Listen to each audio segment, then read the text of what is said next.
Dimensional analysis is a very simple mathematical computation if you simply follow the steps. This presentation has been designed so that you can follow the steps in order as narrated. So again, this is a dimensional analysis presentation, and dimensional analysis is used to convert units from within the metric system or from the metric to the English system or vice versa. In this case, we are going to convert 15 meters to centimeters.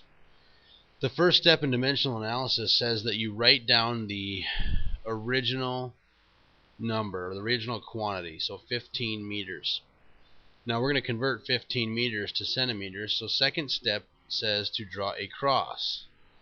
After drawing the cross, we're going to write the unit from the original quantity, meters, on the lower right hand side of the cross. You always go from the upper left to the lower right. Okay, now since meters is the same root as centimeters, we can put centimeters up on top of the cross. So in this case, what we're doing is we're going to convert meters to centimeters. Meters is bigger, so we're going to put a 1 in front of the meters, and there happens to be 100 centimeters in 1 meter, so we're going to put 100 in front of the unit centimeters. Because meters, the unit for meters is on the top and on the bottom, we can cross out that unit. So the only unit we have left is centimeters. And since centimeters is what we were originally going for, we know that all we have to do now is just actually compute the math. So what we're going to do is we're going to multiply everything across the top, 15 times 100 centimeters, and then we're going to divide that by everything across the bottom, which in this case is 1. So if we just multiply 15 times 100, our answer is 1500 centimeters. So 1500 centimeters is equal to 15 meters. Now let's do another problem. In this problem, we're going to convert from the English to metric. We're going to convert 1 inch to centimeters. So how many inches or how many centimeters are in 1 inch? Again, our first step is to write the quantity, 1 inch.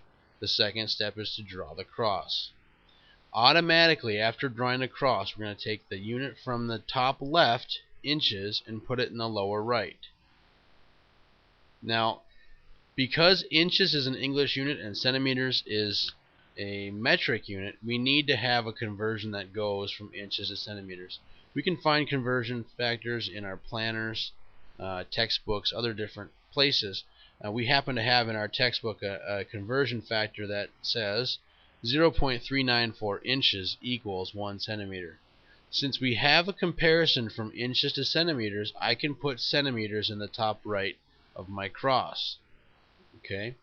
Now, 1 centimeter equals 0.394 inches. So I'm going to put those numbers in front of their respective units. So the 1 goes in front of centimeters, and the 0.394 goes in front of the inches.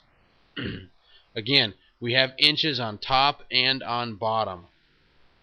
We can then cross those units out, multiply everything across the top. We get 1 times 1 centimeter. We have our fraction bar, and then we have 0.394. If we divide that through, 1 divided by 0.394 gives us 2.54 centimeters. It's important in this process to treat your units like your numbers. We're always multiplying through. If we multiply our numbers, we're going to also multiply our units. If we divide our numbers, we divide our units, which is how we can cross out the inch and the inch. This line, this horizontal line running through the cross here, that's just simply a divisor line. And these vertical lines are basically taking the place of parentheses. So it's just a little bit different way of doing the same old math.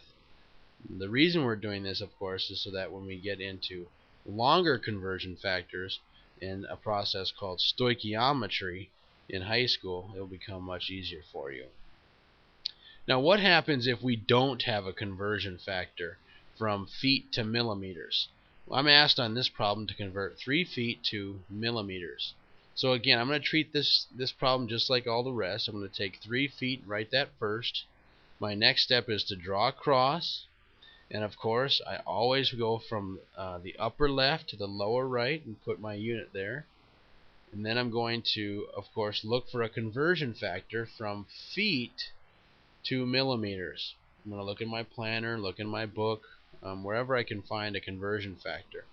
However, I can't find a conversion factor of feet to millimeters in my book or planner, so I'm going to use a conversion factor of meters to feet, because I know that if I go from feet to meters, I can easily go from meters to millimeters.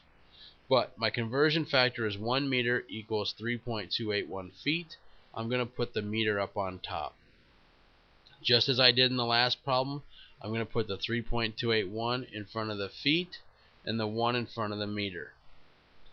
My units cancel. The unit feet cancels, and the only unit I have left is meters. Now, meters is not the unit that I'm trying to end up with. I'm looking for millimeters, which means I'm not done. I have to go one more step. So I'm going to add on to the cross, and I'm going to go from the upper left to the lower right and put a meter there.